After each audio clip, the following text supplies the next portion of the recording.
Garfield might be as iconic as Snoopy or Charlie Brown, but there's also plenty of weirdness behind him. From head-shaped pizzas to a conspiracy about his death, here's a look at the stranger side of everyone's favorite orange cat. Davis's first attempt to feature a cat in his comic strip was in 1976, in the semi-autobiographical John. John was about a grouchy cat modeled after Davis's grandfather, James Garfield, who was not the US president of almost the same name. But the cat was just a side character, as most of the action focused on John, whom Davis based on himself. Davis eventually changed the name of the strip to Garfield, but it still wasn't the Garfield the world would come to know and love. While Davis would continue to alter Garfield's looks, the orange cat earned a lot of his personality through an assist. While working in the studio of a Peanuts TV special animator, Davis showed his drawings to Peanuts creator Charles Schulz. Davis couldn't figure out how to draw Garfield standing up and asked Schulz for help. Davis told The Telegraph, "He took my drawing and said, 'Here's your problem. He has these little cat feet. Give him big human feet.' So Charles Schulz drew the first standing Garfield. In 1978, the Garfield comic strip went nationwide.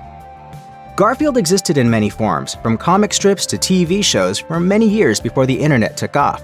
A couple of generations of artists and comedians grew up consuming Garfield and absorbing its tropes, and when they came of age, they analyzed, deconstructed, and represented the comic strip in whole new ways. As a result, weird Garfield stuff has become its own hilarious, baffling, and sometimes unsettling corner of the internet. For example, there's Garfield minus Garfield, which takes real strips from the Garfield archives and removes Garfield. The result is John talking to himself, as if nobody's there to listen or comment, making it seem like he's gone mad. But perhaps the oddest of all is Lasagna Cat, a site full of short, bizarre video recreations of real Garfield strips by actors in costumes. You're mean! You whistle off-key. In the fall of 1989, Jim Davis dropped Garfield's usual gags and took the comic in a much darker direction. According to an email interview with Boing Boing, Davis wanted to run a series of strips around Halloween that were appropriately scary, but not centered around ghosts or other spooky creatures. Rather, he wanted to reflect on what truly terrifies people, and after asking family and friends, he went with the most common answer of being alone. And so, Davis created a serialized collection of Garfield strips in which the cat finds himself all alone, with no food, in a decrepit mansion. As a result, Garfield grows increasingly panicked and desperate. The comic also includes a narration bubble that reads how Garfield was grappling with his greatest fear of loneliness. As the strips were later rediscovered on the internet, it led to a dark fan theory that they depicted Garfield's actual death. When asked if this was true, Davis laughed and assured fans that Garfield wasn't dead or starving to death. The strips in question were just a Halloween experiment. In the early 2000s, Bill Murray was already a comedy legend thanks to Caddyshack, Ghostbusters, and Groundhog Day. But in 2003, he took a dramatic turn in Lost in Translation and earned his first Oscar nomination as a result. So what was Murray's first big role after his reinvention? 2004's Garfield the Movie, in which he voiced the famous cat. My life has been saved by the miracle of lasagna.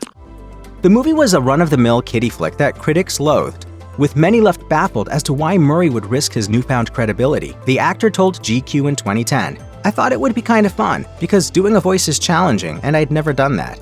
Plus, I looked at the script and it said, so-and-so and Joel Cohen."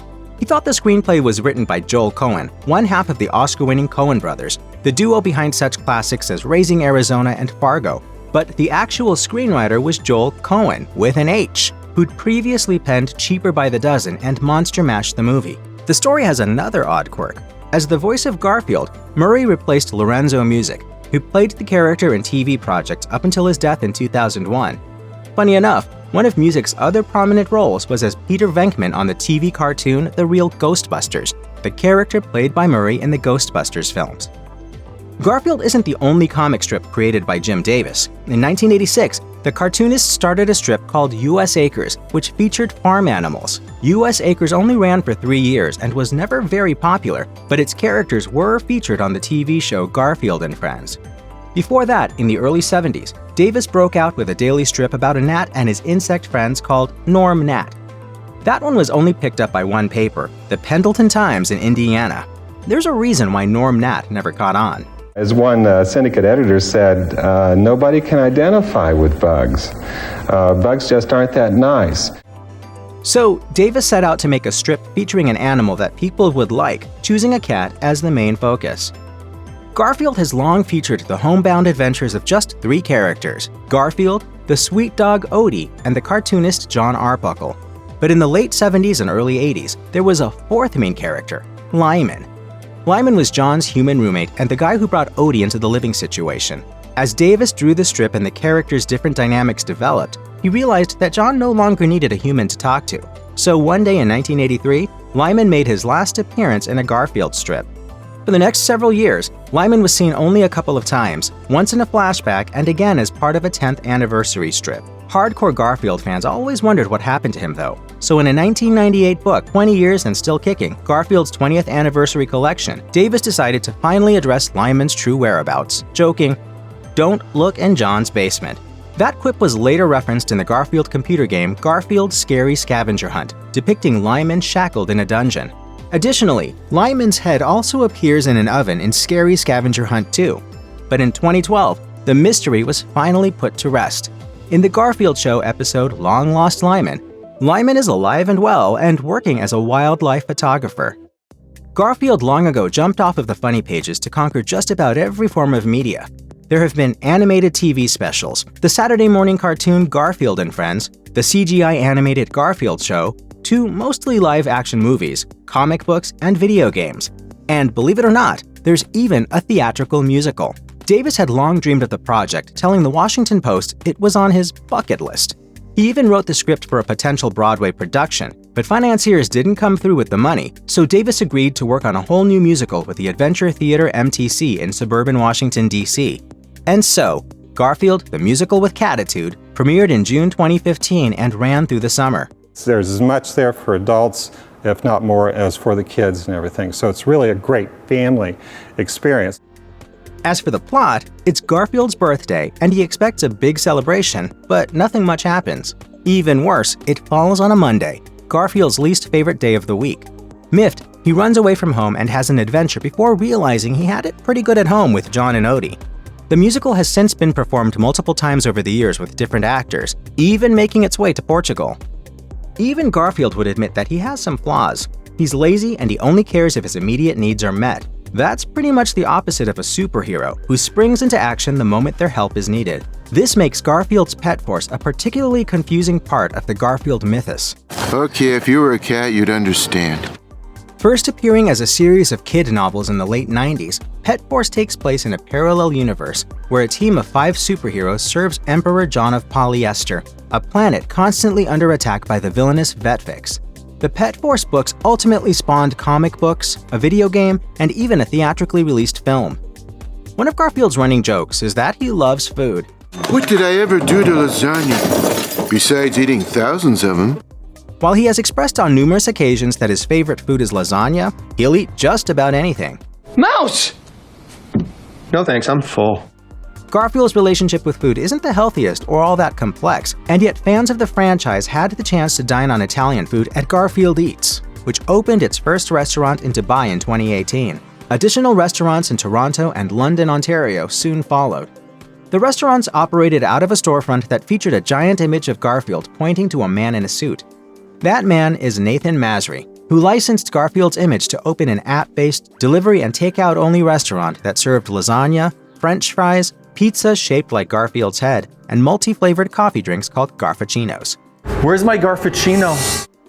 The idea never really took off, and all 3 restaurants closed in the winter of 2021. After Garfield and John Arbuckle, the 3rd most prominent character in Garfield is Odie, a friendly and perky dog.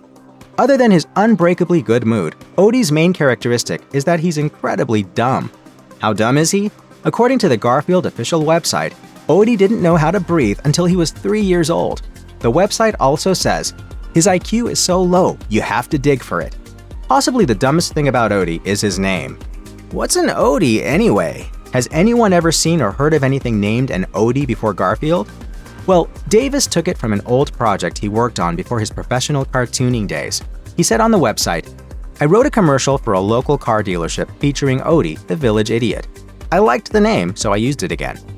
Nermal is an occasional guest star in Garfield comics and TV projects, but even just once in a while is way too much for Garfield. What could be worse than Monday, Garfield? Oh, how about Monday with Nermal around? The older cat absolutely loathes his younger counterpart, seemingly on account of how Nermal is very cute and seems to know it. But while Nermal can be a bit obnoxious, that's not what stirs debate among Garfield fanatics. Instead, according to the Garfield official website, people just aren't sure if Nermal is male, female, or perhaps identifies otherwise. It might be because Nermal has enviably long and luxurious eyelashes, often a physical trait associated with women. Nevertheless, Jim Davis has confirmed that Nermal is a boy cat. Overall, comic strips are the most family-friendly form of mass media out there, and Garfield is especially innocent, with its stories about lasagna-eating cats and dumb dogs. And yet, Jim Davis once had to publicly apologize after the strip inadvertently offended a sizable segment of the population. A November 2010 strip depicted the thoughts of a spider just before Garfield was about to whack it with a rolled newspaper. In the final panel, a spider teacher asks an audience of young spiders if any of them know why they celebrate National Stupid Day. Unfortunately, this joke happened to run on Veterans Day. Calling the incident the worst timing ever, Davis issued an apology, writing, "The strip that runs in today's paper seems to be making a statement about Veterans Day. It absolutely, positively has nothing to do with this important day of remembrance."